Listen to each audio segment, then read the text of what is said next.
So let's talk about motivation. It sounds like something a gym instructor yells at you at 6 a.m., right? Come on, one more push-up, feel the burn. But really, it's much simpler than that. Motivation is just the why. It's the reason you get out of bed in the morning, even when your alarm clock is screaming at you like it's caught you cheating on it with the snooze button. It's the internal engine that pushes you to do things, whether it's grabbing that last slice of pizza or, trying to change the world. It's that little voice in your head that says, hey, this thing is important, let's get it done. In the world of politics, this why is everything. It's the difference between a politician who just wants a fancy title and a comfortable chair and one who genuinely wants to fix the potholes on your street. You see, motivation isn't just about having energy, it's about having a purpose. It's the reason someone decides to run for office in the first place. Is it for the power, the fame, the chance to be on TV? Or is it because they see a problem in their community, something that isn't right, and they feel a burning desire to step up and try to make it better for everyone involved? Think of it like a car. A car can have a shiny paint job, fancy leather seats, and a killer sound system. But without fuel in the tank, it's just a very expensive, very heavy garden ornament. Motivation is the fuel for politicians and for us, the citizens. It gets the whole political machine moving. Without it, everything just stalls. Policies don't get written, problems don't get solved, and everyone just sits around complaining about the traffic, instead of someone actually trying to figure out how to build a better public transport system. It's the secret sauce, the special ingredient. Now, this motivation can come from different places. For some, it's a deep sense of justice, a feeling that things should be fair for all people, not just for a select few. For others, it might be a personal experience. Maybe they grew up in a neighborhood with no clean water and they've sworn to make sure no one else has to. This personal drive is powerful. It's what transforms politics from a boring game of chess played by people in suits into a passionate human endeavor. It's the force that makes people care enough to vote, to protest, to volunteer, and to hold their leaders accountable. When a political leader is truly motivated, you can feel it. It's not just in the big speeches with the dramatic pauses and the waving. No, you see it in the little things. You see it when they show up to a town hall meeting and actually listen to people's complaints instead of just smiling and nodding. A motivated leader is like a good team captain. They don't just tell everyone what to do. They inspire the team to want to win. They paint a picture of a better future. A future where things are a little bit easier, a little bit fairer, a little bit brighter for everyone. And they make you believe that it's actually possible to get there. This kind of motivation is contagious, like a yawn in a crowded room, but way more productive. When leaders are driven by a genuine desire to serve, it trickles down to the citizens. Suddenly people start paying attention. They start thinking, hey, maybe my voice does matter. Maybe if I show up, things could actually change. It encourages people to get involved, to learn about the issues, and to participate in the democratic process. It's the difference between watching the game from the sidelines and feeling like you're part of the team running on the field. That energy creates a powerful cycle of engagement. On the flip side, when leaders lack positive motivation, everyone feels that too. It's like having a teacher who clearly doesn't want to be in the classroom. They just go through the motions, the lessons are boring, and none of the students feel inspired to learn anything. Unmotivated politicians often focus on the wrong things, like fighting with their opponents or just trying to stay in power for the sake of it. This cynicism is also contagious. It makes citizens feel helpless and disconnected, leading them to think, why bother? They're all the same anyway. This is a dangerous place for any democracy to be. So for a healthy political system, you need both sides of the coin to be motivated.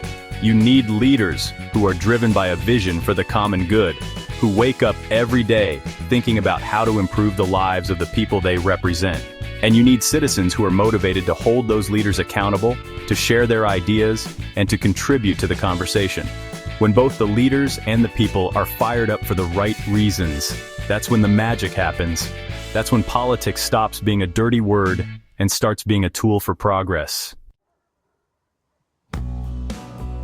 Let's look at some examples, because stories are always better than just talking theory.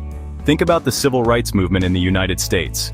This wasn't just a political strategy cooked up in a boardroom. It was fueled by an intense, unwavering motivation for justice and equality. People like Martin Luther King Jr. weren't motivated by a desire for personal gain. They were driven by the powerful belief that segregation was wrong, and that every person deserved to be treated with dignity. This deep-seated why gave them the strength to face incredible opposition, to march, to protest, and to never give up. That motivation spread like wildfire.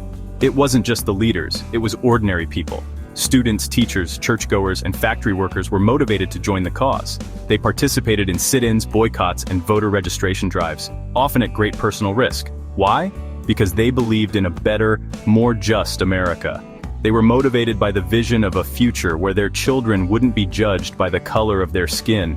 It was this collective motivation, this shared purpose, that ultimately bent the arc of history and led to landmark legislation like the Civil Rights Act of 1964. Or look at Nelson Mandela in South Africa. The man spent 27 years in prison. What keeps a person going through something like that? It wasn't the thought of becoming president one day. It was an unbreakable motivation to end the racist system of apartheid and build a new democratic nation where all South Africans, black and white, could live together in peace. His motivation wasn't about revenge, it was about reconciliation. He had a vision for a rainbow nation, and this powerful, positive motivation inspired millions both inside and outside of South Africa to support the cause. These examples show that when the motivation is pure and powerful, it can achieve what seems impossible.